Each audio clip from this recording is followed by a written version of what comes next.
बढ़ते आगे, प्रदेश में खाद पर सियासत जारी है। पीसीसी चीफ कमलनाथ ने यूरिया की किल्लत को लेकर प्रदेश सरकार पर जमकर निशाना साधा है। उन्होंने तंज कसते हुए कहा है कि सरकार की नजर में किसी चीज की कमी नहीं है, न भ्रष्टाचार की कमी है, न खाद की है। जिले में किसान परेशान हो रहे हैं, लेकिन सीएम को इसकी खबर तक नहीं।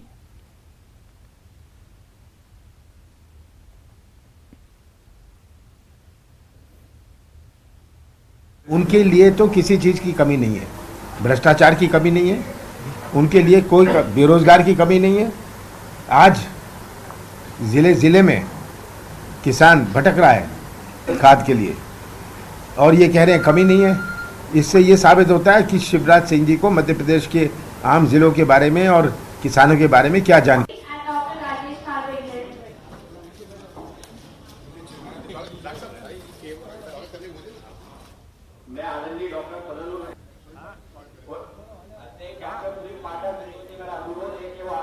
तो बात खाद की ही हो रही है, और खाद की अगर बात हो रही है तो आलोट की बात क्यों ना की जाए, रतलाम की बात क्यों ना की जाए। यहां पर कांग्रेसियों ने आलोट बंद कराया।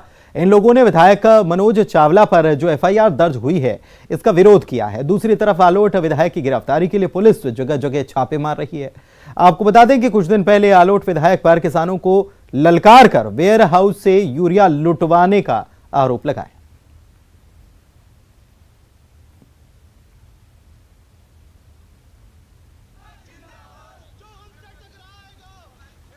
तो पुलिस गिरफ्तारी के लिए छापे की कार्रवाई लगातार जारी कर रही है। और दूसरी तरफ ये देखिए, ये तस्वीरें उस वक्त की है, उस वायरल वीडियो को आप देख रहे थे जहां पर आलोट के विधायक जो हैं मनोज चावला, वो किसानों से कह रहे थे कि ले जाओ ये सारा यूरिया।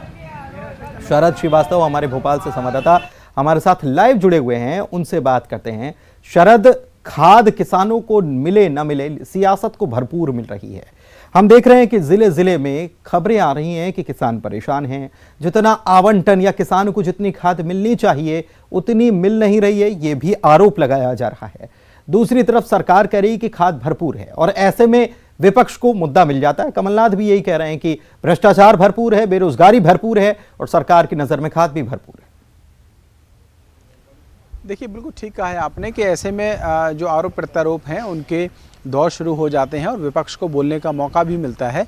लेकिन देखिए, इसमें दो बातें हैं। एक तो ये कि जो खाद है उसको लेकर किसानों के कुछ परेशानी की समस्याएं हैं, कुछ तस्वीरें ऐसी सामने आई थीं, जिसके बाद मुख्यमंत्री शिवराज सिंह चौहान ने इस पर संज्ञान भी लिया और उन्होंने एक जो समीक्षा बैठक है वो भी बुलाई थी जो कलेक्टर्स हैं उनके साथ में, और ये निर्देश दिए थे कि किसी तरीके से कोई कमी खाद को लेकर नहीं होनी चाहिए। लेकिन उसके बाद से जो तस्वीरें हम देख रहे हैं, जो मनोज चावला का आपने जिक्र किया, फिर उसके बाद कांग्रेस के और जो विधायक हैं वो भी कलेक्टर ऑफिस में पहुंच गए थे, वो भी तस्वीरें हमने देखी और उन आरोपों को भी देखा। उसके बाद भी मुख्यमंत्री शिवराज सिंह चौहान की ओर से एक बयान जारी करके ये कहा गया था कि खाद की कोई कमी नहीं है मध्य प्रदेश में, और अगर जो खाद वितरण है उसमें किसी तरीके की कोई लापरवाही की जाती है तो फिर जो संबंधित अधिकारी हैं उन पर भी कार्रवाई की जाएगी। तो कुल मिलाकर ये कह सकते हैं, क्योंकि किसान एक ऐसा मुद्दा है जिसको लेकर अक्सर राजनीति होती रहती है, तो उसमें राजनीतिक जो संभावनाएं हैं वो इस वक्त विपक्ष को भी कहीं ना कहीं लगता है कि जो तस्वीरें सामने आ रही हैं और किसानों की परेशानी है उस पर सरकार को घेरा जा सकता है। यही वजह है कि चाहे नेता प्रतिपक्ष हों या कांग्रेस के विधायक हों या खुद पीसीसी चीफ कमलनाथ हों, वो सरकार को घेरने की जो कोशिश है वो कर रहे हैं। वहीं लगातार सरकार की ओर से कहा जा रहा है कि खाद की कोई कमी नहीं है। इसके वितरण को लेकर जो व्यवस्थाएं हैं उसको भी दुरुस्त करने के निर्देश दिए गए हैं। लेकिन इन सब के बीच में किसान और खाद को लेकर जो राजनीति है वो मध्य प्रदेश में इन दोनों चरम पर है, और वो हर साल ही नजर आती है। जब भी खाद और खेतीबाड़ी का सीजन आता है तब यही परिस्थिति बन जाती है और ऐसे ही सियासत होती है। शुक्रिया आपका इस जानकारी के लिए शरद। शिवराज सिंह चौहान की सरकार का तीसरा मंत्रिमंडल विस्तार और फेरबदल दिसंबर में हो सकता है। इसमें 12 से ज्यादा नए चेहरे मंत्रिमंडल में शामिल हो सकते हैं। वर्तमान में मुख्यमंत्री को मिलाकर कैबिनेट में 21 सदस्य हैं, 4 पद रिक्त हैं। इन 4 पदों के साथ ही नॉन परफॉर्मर मंत्रियों को भी बदला जा सकता है। कुछ मंत्रियों को हटाया जा सकता है। हटने वाले मंत्रियों में बुंदेलखंड से 2, मालवा, निमाड़, ग्वालियर, चंबल, विंध्य से एक मंत्री शामिल हो सकते हैं।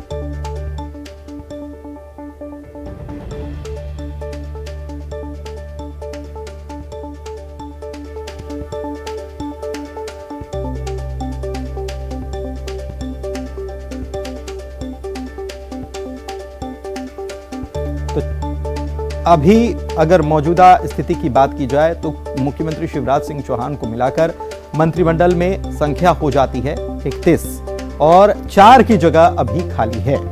माना यह जा रहा है कि 4 की जगह जो खाली है उसके अलावा जो नॉन परफॉर्मर मंत्री हैं, जिनका परफॉर्मेंस ठीक नहीं मान रही है सरकार, उनको हटाकर और नए चेहरे शामिल किए जा सकते हैं। यानी कि 8 मंत्रियों को हटाया जाएगा, तब जाकर 12 लोगों को मंत्रिमंडल में शामिल किया जा सकता है। अनुराग श्रीवास्तव हमारे संवाददाता हमारे साथ इस खबर पर जुड़े हुए हैं, उनसे बात करते हैं।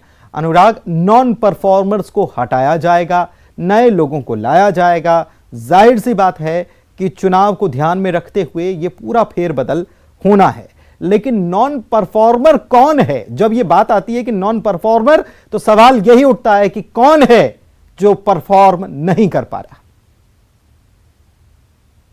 सबसे बड़ा सवाल इसी बात को लेकर है कि नॉन परफॉर्मर कौन है जिसको हटाया जाएगा। इस बात को लेकर अटकलें लगाई जा रही हैं, लेकिन ये तय माना जा रहा है कि मंत्रिमंडल का विस्तार होगा तो 2 से 3 चेहरों को हटाया जाएगा और उसकी जगह पर 4 से 5 लोगों को मंत्रिमंडल में जगह दी जाएगी। लेकिन अभी सिर्फ कयास है कि किन लोगों को हटाया जा सकता है। बताया जा रहा है कि बीते दिनों मुख्यमंत्री शिवराज सिंह चौहान ने जो विभागों की समीक्षा बैठक की थी, उसमें जिन मंत्रियों का परफॉर्मेंस पुअर निकल कर आया, जिनकी विभागीय बैठकों में दिलचस्पी नजर नहीं आई, जिन्होंने दौरे कम किए, ऐसे लोगों की सूची तैयार की गई। और सबसे बड़ी चुनौती इस बात को लेकर है कि जातीय संतुलन के साथ क्षेत्रीय संतुलन को साधा जा सके, उस पर सबसे ज़्यादा फोकस जो है बीजेपी का है। और यही वजह माना जा रहा है कि जो विंध्य इलाके से नाराजगी देखने को मिली, जो महाकौशल में नाराजगी, और शायद उसी का असर था कि महापौर दोनों जगह पर कांग्रेस के जीत कर निकल कर आए। तो ऐसे में ना सिर्फ जातीय संतुलन बल्कि क्षेत्रीय संतुलन को साधने की कोशिश में सरकार है। और बताया ये भी जा रहा है कि गुजरात चुनाव के नतीजों के बाद ये मंत्रिमंडल का विस्तार हो सकता है। चलिए, बहुत शुक्रिया अनुराग आपका इस तमाम जानकारी के लिए। तो ये वक्त बताएगा कि किससे बाहर का रास्ता दिखाया जा सकता है और कहां से कौन से क्षेत्र से मंत्रिमंडल में नए चेहरे शामिल किए जा सकते हैं। फिलहाल इवनिंग एजेंडा में इतना ही। नमस्कार।